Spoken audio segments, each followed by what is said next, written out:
and welcome back to the BCR Dawson Sub.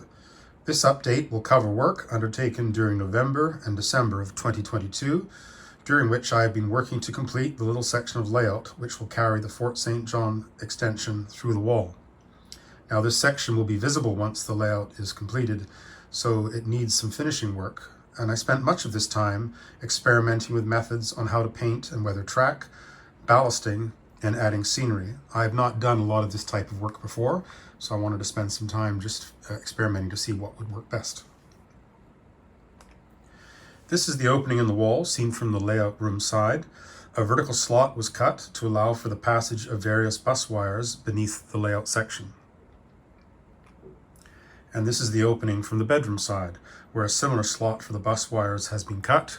I thought it was easier to cut vertical slots and drop the wires down in, as opposed to trying to fish them through individual holes on either side. So a roof and two walls were cut from 1/8 inch masonite to prevent items falling into the void or debris landing on the tracks. And together with the layout section, these will form the passage through the wall. For painting the track, I began with a gray primer coat from a spray can.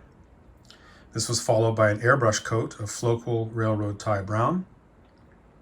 When that was dry, I dry brushed some white across the tops of the ties to highlight the raised detail. I then applied an acrylic black wash to highlight the depressions in the wood grain. The reason for an acrylic black wash was so as not to disturb the paint that was already on the track. After that, I painted the rails Flocal Rail Brown with a small brush, and then I painted the tie plates Flocal Rust. After each paint step, I cleaned the tops of the rails with a wood block, which does a good job of removing any paint there. And this is the result, which gives a nice variation on the ties with the detail standing out fairly well, and that paves the way for ballasting later on. The next step was to add a shallow scenic base on either side of the right-of-way. To accomplish this, I used some drywall patching plaster as it happened to be on hand, and it actually worked very well. After it was dry, I tinted it with a wash of Mars Black, followed by a mix of burnt and raw sienna and burnt and raw umber. These are acrylic artist's paints. The first texture to be applied on top of the plaster was some dirt, which I sifted on using an old paint can lid and a nylon stocking. I followed this with various shades of Woodland Scenic's grasses and secured it all with diluted Mod Podge. For the ballasting, I used Arizona Rock and Mineral Northern Pacific Granite, as I thought that would be the closest to what the British Columbia Railway used. I began by sealing the holes for the feeder wires with yellow carpenter's glue so that ballast would not go down inside. I applied glue to the shoulders of the roadbed to hold the ballast on the slopes. I then applied the ballast onto the track by hand. I used a combination of a flat brush and my finger to spread out the ballast and make sure it was arranged as I wished. I took quite a bit of time to do this and make sure that it was exactly as I wanted it. I then used syringes to soak the ballast, first with a mix of alcohol and water, and then a mix of glue and water. After letting the ballast dry overnight, I checked to make sure that it had hardened and was secure, and I added some touch-ups where needed. When that had dried, I removed any ballast from the inside of the rails with a toothpick. I then vacuumed up any remaining loose ballast. I applied some additional weathering to the ballasted track using Vallejo pigments, which I applied with a brush. I used carbon black between the rails and natural umber on the sides. I then added ground vegetation on either side of the right-of-way using some Vallejo grass tufts and Woodland Scenic's coarse turfs. This photograph shows the layout section, now with the track painted, weathered, and ballasted, and the scenic base with ground texture and vegetation added. And this is a closer view. The roof and walls to enclose this layout section require some painting to suggest a distant sky on the walls. I started at the top of the walls with cerulean blue and mixed in titanium white as I worked my way down, getting lighter toward the bottom. I kept the roof portion a darker shade of blue. The last task for this little section of the layout was to add the track bus and auxiliary bus wires which will pass through the wall underneath. I began by stripping the feeder wires and connecting them to the track bus. The connections were then soldered and covered with heat shrink.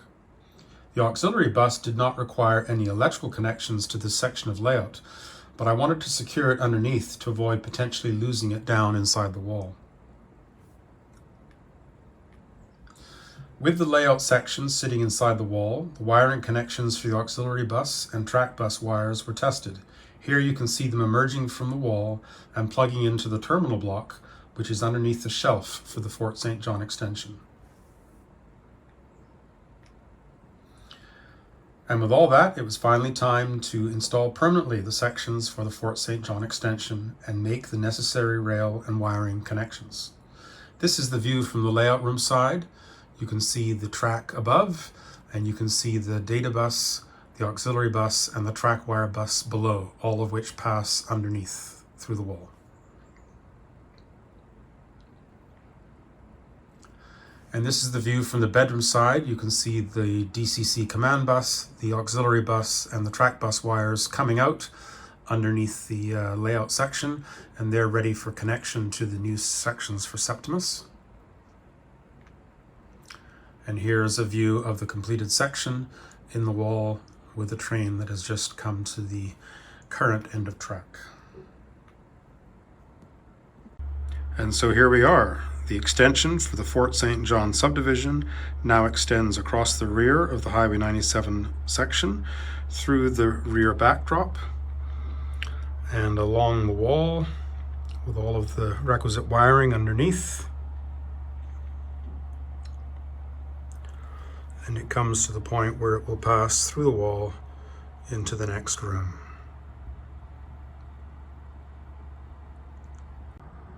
And this is the view from the bedroom side with the wiring brought through that slot underneath the track. We have the command bus, auxiliary bus, and track bus wires there.